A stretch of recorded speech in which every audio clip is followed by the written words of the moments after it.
protestation des écologistes pour la Valsugana, la Giornata dei Comuni, journée des communes, qui a réuni les maires du Trentino à Borgo en présence du gouvernement provincial presque au complet. Quelques minutes de manifestation contre le manque d'intérêt apparent de l'administration publique pour la santé des habitants de la vallée qui abrite les aciéries.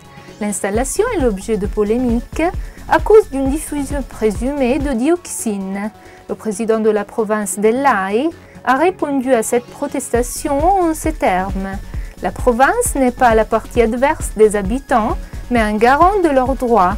Nous devons refuser les fausses paroles rassurantes, mais aussi les fausses alarmes qui ne font que désorienter les gens. L'atmosphère était détendue lors de la réunion récente entre les représentants du Conseil provincial des étudiants de Trento, le président de la province dell'Ai et l'adjoint à l'instruction publique d'Almaso, qui a signé la réforme scolaire si contestée. Les étudiants ont demandé entre autres pourquoi avoir choisi l'allemand comme seconde langue obligatoire pour les 2 premières années du lycée. dell'Ai a répondu qu'il faut être glocal, c'est-à-dire conjuguer la dimension locale et internationale. Les jeunes ont ensuite proposé d'augmenter les initiatives pour orienter l'université et l'entrée dans le monde du travail après l'école. Dalmaso a répondu en confirmant la nécessité d'un lien de plus en plus fort entre l'école secondaire, l'université et l'entreprise. Tentative de relance du porphyre et de la pierre trentine grâce aux concessions de carrière. L'Europe a en effet donné son accord. Le secteur du porphyre et des pierres dans le Trentin compte 500 entreprises, 3000 travailleurs et 400 millions de chiffres d'affaires, mais à plus que les autres ressentis de la crise économique.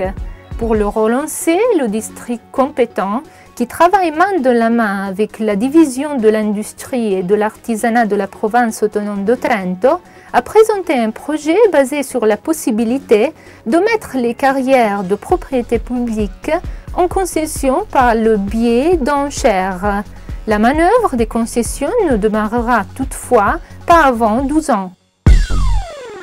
La Banque Trentine, qui conserve les tissus humains pour la recherche scientifique dans le but de soigner les pathologies, surtout cancéreuses, s'appelle Biobank. Les échantillons chirurgicaux prélevés pour le diagnostic de maladies des patients sont une source précieuse d'informations ayant un grand intérêt scientifique. Les échantillons finissent dans l'immense coffre-fort de matériel génétique que les patients atteints d'un cancer ont accepté de donner comme geste de solidarité.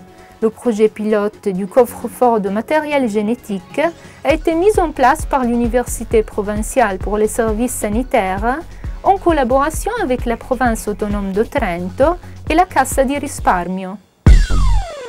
40 millions de touristes choisissent chaque année l'Italie comme lieu de vacances dans une optique religieuse. Il ne s'agit pas de simples pèlerins, mais de voyageurs exigeants, fascinés par les choses divines, qui apprécient également la nature, l'œnogastronomie et les hôtels de haut niveau.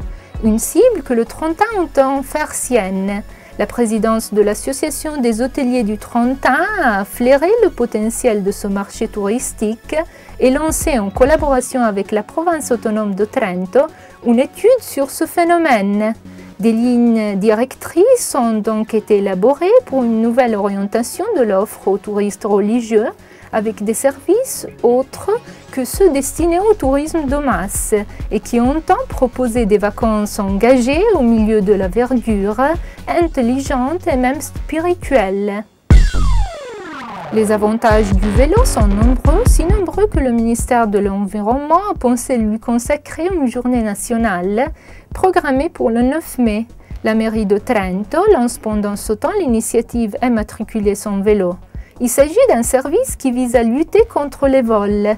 Les vélos pourront être immatriculés gratuitement tous les jeudis de 9h à 13h à partir du 13 mai dans les locaux de l'ancien Ufficio Protocollo dans la cour du Palais Thun via Belenzani.